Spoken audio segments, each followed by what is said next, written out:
안녕하세요. 원영섭 변호사입니다. 오늘은 하남시에서 일어났던 층간소음 살인 사건과 관련해 가지고 설명을 드려보고자 합니다. 2016년 7월에 발생한 경기도 하남시에서 발생한 살인 사건입니다.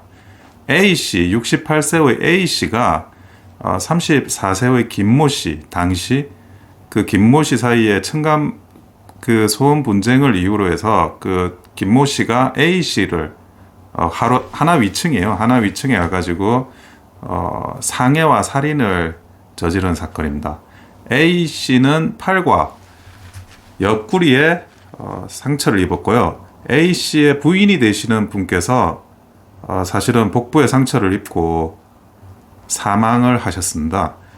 이 사건은 사실은 굉장히 그 당시에도 사회적으로 큰 충격을 줬는데요. 이 34세의 그 김모 씨는 흉기를 근처 마트에서 구입을 하고 화재 감지기처럼 생긴 그런 몰래카메라를 또 설치를 했습니다. 복도에서 몰래카메라를 통해서 A씨 부부의 그 해당 호수에 대한 비밀번호를 누르는 것을 확인한 다음에 비밀번호를 숙지하고 원래 가지고 있던 흉기를 사용해 가지고 올라가서 방에 침입해서 이제 그 살인 사건을 저지른 건데요. 여러분, 층간 소음과 관련한 살인 사건은 그 계획 범죄입니다. 우발 범죄로 절대 보진 않아요. 그러다 보니까 이분 또 1, 2, 30 모두 30년형이 확정이 됐습니다. 그래서 2047년 정도가 돼야지 비로소 이제 출소를 하게 됩니다. 우리나라 아파트는 대부분 벽식 구조입니다. 벽식 구조가 뭐냐면 벽이 기둥 역할을 한다는 겁니다. 이 벽이라는 건 바닥을 굉장히 많은 면적을 접하게 되거든요. 기둥식에 비해서. 그러다 보니까 그 층간소음에는 좀 취약한 구조입니다.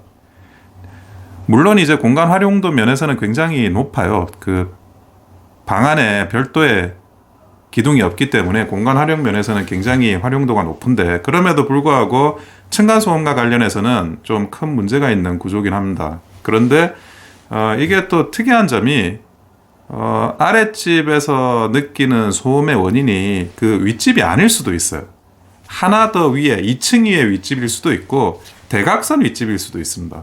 그러다 보니까 윗집은 윗집 나름대로 그 소음을 안 낸 것 같은데 소음을 냈다라고 이렇게 아래층에서 민원이 들어오면 굉장히 불쾌해하는 경우도 많고 그러다 보니까 또 이 양자 사이에서 감정 섞인 그런 분쟁으로 전개되는 경우가 굉장히 많습니다.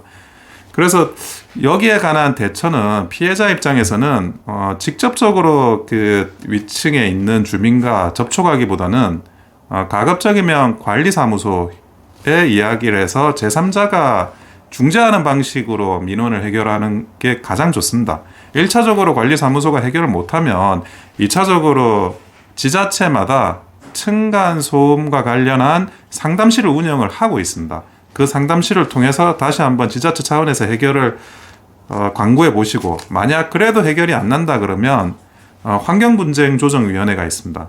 환경분쟁조정위원회 가셔가지고 양자 사이에 해결을 도모하실 수가 있습니다. 그래도 해결이 안 난다. 그러면 이제 어쩔 수 없이 변호인을 선임해서 소송을 진행을 하셔야 되는데요. 소송 진행이 그렇게 간단치는 않습니다. 그 층간소음 기준이 되는 1분 등가 소음도는 1분 등가 소음도가 뭐냐면 1분 동안 평균 소음을 데시벨로 측정을 한 겁니다. 주간 같은 경우에는 1분 등가 소음도가 39데시벨 그리고 야간 같은 경우에는 34데시벨입니다. 그런데 40데시벨 정도가 도서관이나 조용한 사무실을 기준으로 발생하는 소음입니다. 그러니까 이 소음보다 39데시벨, 34데시벨보다 높으면 이제 소음이 있다라고 저희가 판별을 하게 됩니다. 그래서 모쪼록 그 제3자, 제3의 기관 아까도 말씀드린 뭐 관리사무소라든지 뭐 지자체 그 층간소음 상담실이라든지 환경분쟁조정위원회라든지 소송이라든지 이런 방식으로 문제를 해결하시기 바랍니다. 먼저도 말씀드렸지만 절대 그 층간소음과 관련한 그런 이제 폭력 사건이나 이런 것들은 어떤 상황에서도 우발적으로 보지 않기 때문에 계획범죄로 보기 때문에 같은 범죄 행위라도 훨씬 더 중죄로 처벌받을 수 있다는 걸 반드시 명심하시기 바랍니다. 이상 원영섭 변호사였습니다. 감사합니다.